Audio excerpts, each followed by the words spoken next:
নমস্কার বন্ধুরা, নুপুরের সাথে রান্না করে আপনাদের সবাইকে স্বাগত। আমি তো কদিন ধরে নিচে করছিলাম গ্যাসে, তাই এখন এই ছাদেই করব ভিডিওটা। আর রান্নাঘরে যেতেও পারবো না, রান্নাঘর অনেকটা দূরে, খুব অসুবিধা হচ্ছিলো বলে রান্না করতে এসে আবার ঘরের কাজ করা খুবই অসুবিধা হয়ে যাচ্ছিল। তাই এবার থেকে আমি ছাদেই ভিডিওটা করব বলে সব ঠিকঠাক করে নিয়েছি। এখানটা ছাদে এবার সব গুছিয়ে নিয়ে চলে এসেছি। আজকে করব সকালে টিফিনে সবজি রোল। অনেক সময় তো অনেকে সবজি খেতে চায় না, আর রুটিও অনেকে খেতে চায় না। যদি রুটি দিয়ে একটুখানি সবজি রোলটা করি তাহলে সবাই খেয়ে নেবে, আর বাচ্চারাও পছন্দ করবে। বাচ্চাদের জন্য এটা বিশেষ করে আমি খাবারটা করছি। বাচ্চারা তো সবজি একদমই খেতে চায় না, বাচ্চাদের যদি একটু অন্যরকমভাবে করে খাওয়াই তাহলে বাচ্চারা খেয়ে নেবে। সবজি বলে মনে করবে না যে সবজি খাচ্ছি, ভাববে রোলই খাচ্ছি। তাই এটা নিয়ে চলে এসেছি সবজি রোলটা। আমি একে উনুনটা ধরিয়ে নেবো, তারপরে দেখাচ্ছি।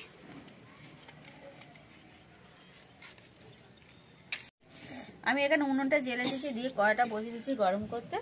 আর এখানে আমি 3টে ডিম নিয়েছি, 3টে ডিম ভেঙে নেবো একটুখানি।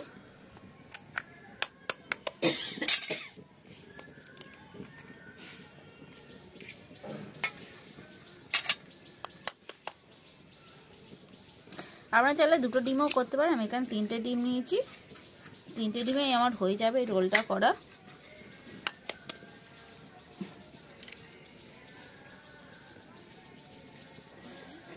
এবার 3টে ডিম নিয়ে নিয়েছি, তার মধ্যে একটুখানি নুন দিয়ে দেবো অল্প করে, সামান্য অল্প করে। ভালো করে ফেটিয়ে নেবো ডিমটা।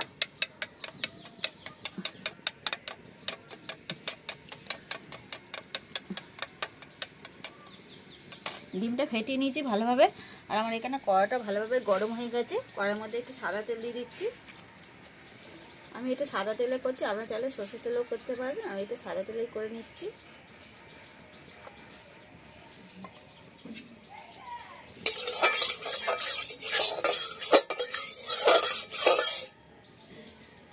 কড়াটা ভালোভাবে গরম হয়ে গেছে, আমি ডিমটা দিয়ে দিচ্ছি।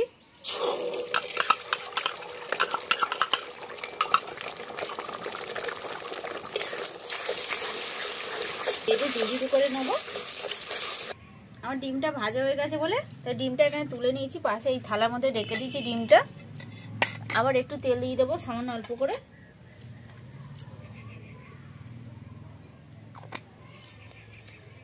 তেল দিয়ে আমি এখানে সব রকম সবজি নিয়ে নিয়েছি। এখানে নিয়েছি এমনি যে নর্মাল যে ফুলকপিটা পাওয়া যায়, সাদা ফুলকপিটা, সেটা নিয়ে নিয়েছি। এখানে ব্রকলি নিয়ে নিয়েছি, এখানে একটু বরবটি নিয়ে নিয়েছি, গাজর, আলু সামান্য, ক্যাপসিকাম নিয়েছি, পেঁয়াজ কালি নিয়েছি, একটু মটরশুঁটি নিয়েছি, আর বিট নিয়েছি। সবই উপকরণ সবজিগুলো নিয়ে নিয়েছি এখানটা। নিয়ে আমি একসাথে সব ভেজে নেব। সব সবজিগুলো একসাথে দিয়ে দেবো।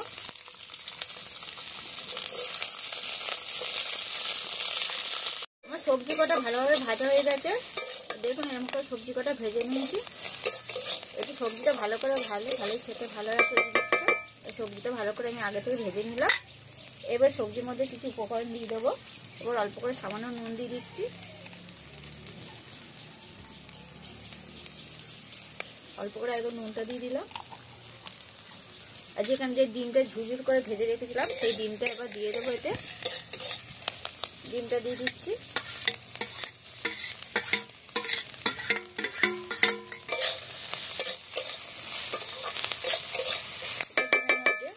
একটু আমি এখানে চিলি সস নিয়েছি, সেটা দিয়ে দিচ্ছি। অনেক তো কাঁচা লঙ্কা বাচ্চারা খেতে পারবে না, তাই একটু চিলি সসটা দিলাম। গালেও পড়বে না, ভালোও লাগবে টেস্টটা খেতে বেশি। এখানে দিয়ে দিচ্ছি টমেটো সস, একটু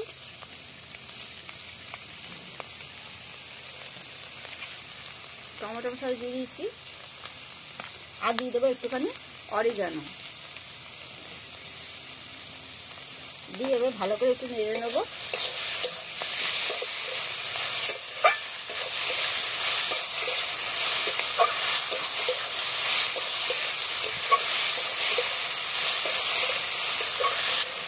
ভালো করে কষে নিয়েছি, আমার এটা হয়ে এসেছে।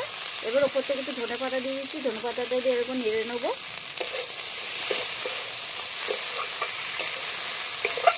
পুরটা আমার রেডি হয়ে গেছে, এবার নামিয়ে নেবো। আমার এটা নামিয়ে নিয়েছি পুরটা এবার তখন পাশে একটু হয়ে যায়। আর আমি এখান থেকে যে ময়দার যে তেল মাখে আমি সামান্য তেল ময়দাটা একটু তেল, নুন আর দিয়ে জল দিয়ে মাখিয়ে নিয়েছি। নর্মাল জল দিয়ে মাখিয়ে নিয়ে আমি হালকা একটু ছিকে নিয়ে চলে এসেছি রুটিটা ওপরে। এই যে এবার এখানে আমি পরোটাটা ভেজে নেবো। যেরকম দোকানে মোগলাই পরোটা রুটি বেলা থাকে সেরকমভাবে আমি করে নিয়ে এসেছি এখানে। তাই আমি দুটো দুটো করে পরোটা ভেজে নেবো।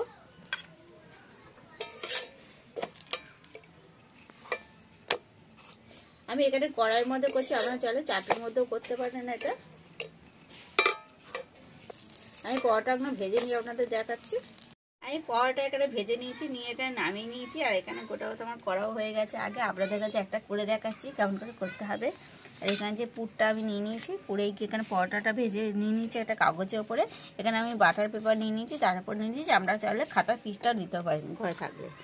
তাই আমি পুরটা দিয়ে দিচ্ছি ওপর থেকে। একটু বেশি করেই পুরটা দিতে হবে, দিলেই তাহলেই ভালো লাগবে আরও বেশি খেতে।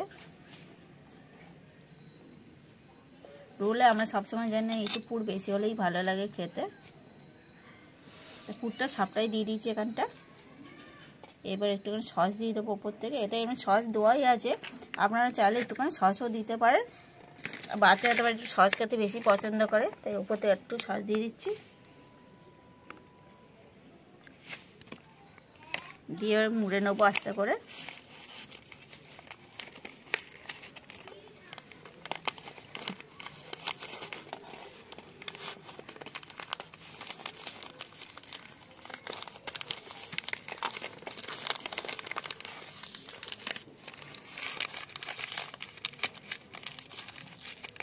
রোলটা মুড়ে নিয়েছি, আমি এবার এই কটা সাজিয়ে নেবো ভালোভাবে একটা ট্রের মধ্যে।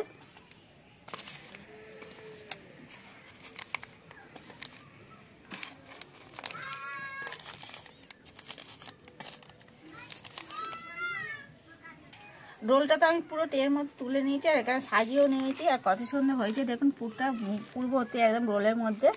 তো আমার এই রুটি পুর ভর্তি রোলটা যদি আপনাদের ভালো লাগে অবশ্যই কমেন্ট করে জানাবেন। আর এরকম নতুন নতুন রোল যদি দেখতে চান আমাকে অবশ্যই কমেন্ট করে জানান, তাহলে আমি আপনাদের কাছে দেখাবো।